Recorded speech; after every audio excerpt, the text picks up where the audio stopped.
고백합시다. 내 삶의 선택 기준은 내 삶의 선택 기준.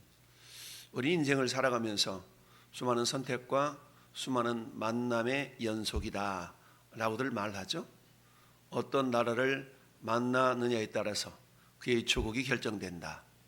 여러분, 우리가 자유 대한민국을 만났기 때문에 우리는 지금 자유를 누리며 살아가고 있죠. 우리가 만약 평양에서나 저 신의주 북한 땅에서 태어났다고 생각해 보세요. 오로지 김일성 일가 독재 체제 하에서 그가 인간 하나님인 것처럼, 인간 신인 것처럼 섬기며 자유 없는 삶을 살았을 것입니다. 어떤 아내, 어떤 남편을 만나느냐에 따라서, 어떤 부모를 만나느냐에 따라서 여러분, 가문과 가정이 결정이 됩니다. 가장 위대한 만남은 어떤 신을 만나느냐에 따라서 우리의 영혼, 우리의 영생이 결정이 된다라는 얘기죠. 지구상에는 수많은 종교가 있죠. 우리는 기독교를 굳이 종교라고 표현하고 있지만, 그러나 기독교는 종교가 아니라 우리의 생명이다 라고 말하죠. 기독교 가운데 수많은 이단 사이비들이 있죠. 우리가 그런 이단 사이비들이 빠져 있더라면 우리 얼마나 또 안타까운 인생이 되겠습니까? 그러나 우리는 정통 기독교 하에서 Only Jesus, 오직 예수님만이 우리의 구원자가 되시고 지금도 살아서 우리의 인생을 인도해 가시는 그런 주님이심을 믿고 살아가는 우리들, 이처럼 어떤 만남이 있느냐에 따라서 그 인생이 좌지우지될 수가 있죠. 마찬가지, 어떤 친구는 그 친구를 서울 강남으로 이끌어가지만 어떤 친구는 그 사람을 감옥으로 이끌어 갈 수도 있죠. 이처럼 어떤 만남이 있느냐에 따라서 그 삶이 굉장히 중요하다.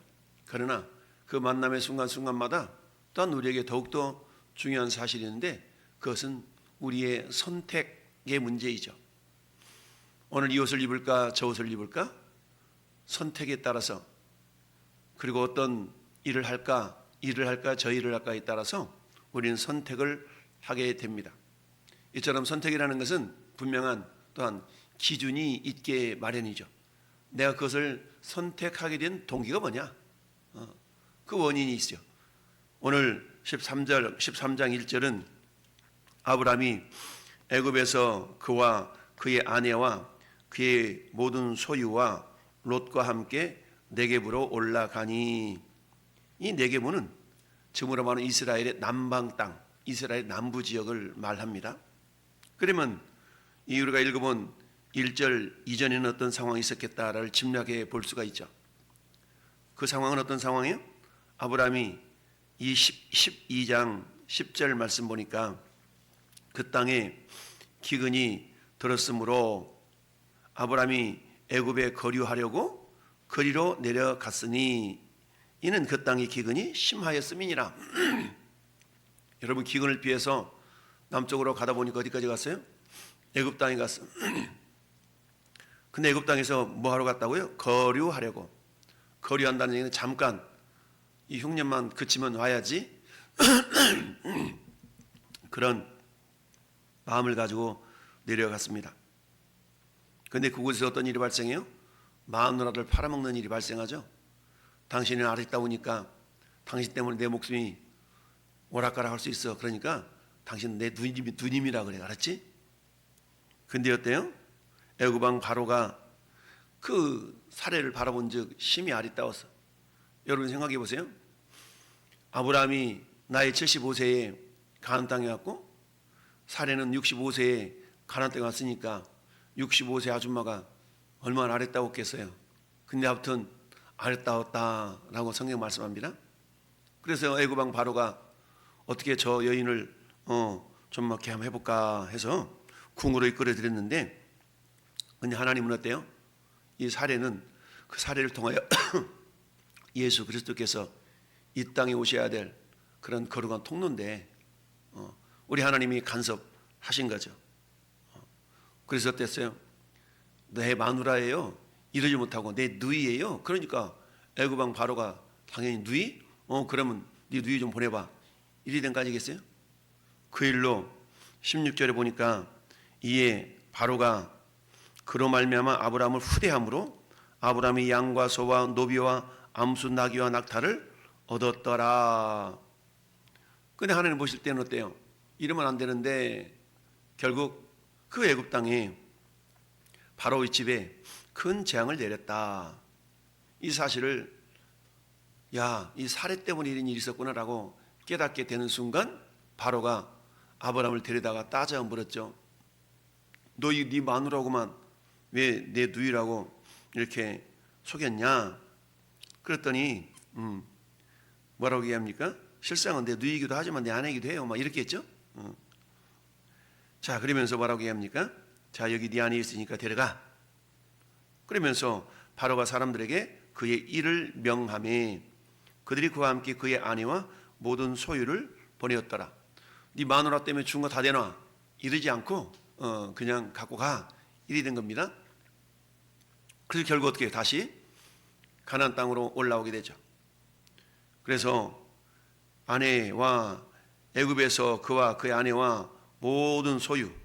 그러니 아브라함은 아내를 잠깐 누이라고 속인 것 때문에 어찌 보면은 부자가 돼가지고 애굽 땅에서 나온 거 아니겠어요? 그러면서 네겝으로 올라가니 13장 1절에 네겝으로 올라가니 이 네겝이라는 단어는 12장 9절에 점점 남방으로 옮겨갔더라. 이 남방이라는 단어와 같은 단어예요. 이 남방을 네겝이라고 그러는데, 그래서 이제 올라갔더니 어떻습니까? 짐승들이 많으니까 먹일 물, 먹일 풀 이런 것을 찾아다녀야 되겠죠. 근데 지금 누가 함께 하고 있어요? 조카 롯과 롯에게 주어진 그런 짐승들도 같이 있게 된 겁니다. 그래서 3절에 그가 네겝에서부터 길을 떠나 베델에 이르며 베델과 아이 사이 곳 전에 장막 쳤던 곳에 이르니 그가 처음으로 제단을 쌓은 곳이라. 그가 거기서 여호와 이름을 불렀더라. 그러니까 예배했던 장소까지 올라가게 된 겁니다. 그러면서 아브라함의 일행 롯도 양과 소와 장막이 있으므로, 근데 어떤 일이 발생하여? 부요한 것 때문에 오히려 문제가 발생하게 됩니다. 양과 짐승들이 적었을 때는 그들이 풀을 먹이고 꼴을 먹이고 물을 먹이는 데 있어서 그닥 어려움을 겪지 않았는데 애굽에서 엄청난 짐승을 선물로 받아가지고 온다 보니까 그것들을 먹일 물과 풀이 부족하게 된 겁니다. 그러다 보니까 어때요? 인간의 욕심이라는 것은 자기중심적이잖아요. 그래서 먼저 내 것 챙기다 보니까 아브라함의 종들과 롯의 종들이 서로 다투게 됩니다. 그래서 그 땅이 그들이 동거하기에 넉넉하지 못하였으니 이는 그들이 소유가 많아서 동거할 수 없었습니다. 우리 많은 사람들은 부자 되고 싶어가지고 이런 수 저런 수를 다 써서 부자 되고자 하는 마음이 있죠. 여러분, 성경 말씀합니다. 부자 되기를 힘쓰지 말라라고 말씀하고 있죠. 뿐만 아니라 있는 바를 족한 줄로 여기라. 자족하는 마음이 있으면 경건에 큰 유익이 있다. 다양한 재물에 대한 말씀들이 있습니다. 자, 근데 어때요? 전도서 5장 13절에도 내가 해 아래서 큰 패단되는 일이 있는 것을 보았나니 곧 소유주가 재물을 자기에게 해가 되도록 소유하는 것이다. 재물은 흘려 보내야 되는 건데 자꾸 소유하다 보면 어떻게 돼요? 고인물이 썩듯이 썩게 될 수밖에 없는 거죠. 따라서 롯과 아브라함의 그 목자들이 서로 다투는 모습을 보니까 이게 복이 되지 않은 것을 아브라함은 알았죠. 그래서 아브라함이 롯을 불러 말합니다. 야, 우리가 남이냐? 너나 나나 같은 한 혈육인데 어떻게 이렇게 다투냐? 다투게 하지 말자. 이처럼 아브라함은 무엇을 추구하고 있습니까? 화평함을 추구하고 있죠. 예수님이 마태복음 5장 9절에서 화평하게 하는 자는 복이 있나니 그들이 하나님의 아들이라 일컬음을 받을 것이다 라고 말씀하고 있습니다. 여러분, 어떤 사람은 가기만 하면 문제를 일으키는 트러블 메이커가 있죠. 야, 제발 저 사람 안 왔으면 좋겠다. 제발 제주 많았으면 좋겠다. 이런 사람이 있기는 하죠. 그런데 어떤 사람이 가기만 하면 분위기를 아주 화기애애하게 만드는, 그야말로 피스메이커 역할을 감당하는 사람이 있죠. 왜 걔 안 온대? 얼마 왔으면 좋겠다. 이런 사람이 있습니다. 우리는 트러블 메이커가 아니라 피스메이커, 화평을 추구하는 자들이 되어야 된다라는 얘기죠. 아브라함은 롯을 향하여 그렇게 화평을 추구하는 사람의 역할을 감당하고 있죠. 그러기 위해서는 어때요? 지금 롯의 하인들이나 아브라함의 하인들이나 가지고 있었던 그 양과 소, 이런 짐승 떼 때문에 부족한 음식, 부족한 물, 이걸 가지고 다투도록 하지 않게 한 방법으로 어때요? 야, 롯아, 자, 우리 안에 벌판 있지 않냐? 온 땅 있지 않냐? 나를 떠나가라. 내가 좌하면 나는 우하고 네가 우하면 나는 좌하리라. 분명 하나님은 창세기 12장 1절에 뭐라고 말씀하고 있습니까? 너는 너의 고향과 친척과 아버지 집을 떠나 내가 내게 보여줄 땅으로 가라 라고 그랬죠? 가기는 가는데 너는 떠나서 가라 라고 하는데 떠나야 될 것 세 가지를 말씀했어요. 첫 번째는 고향 땅을 떠나, 두 번째는 친척을 떠나, 세 번째는 아버지를 떠나. 하란 땅을 떠날 때 아브라함은 고향 땅과 아버지는 떠났지만 떠내보지 못한 누가 있어요? 롯, 친척이 남아 있었던 겁니다.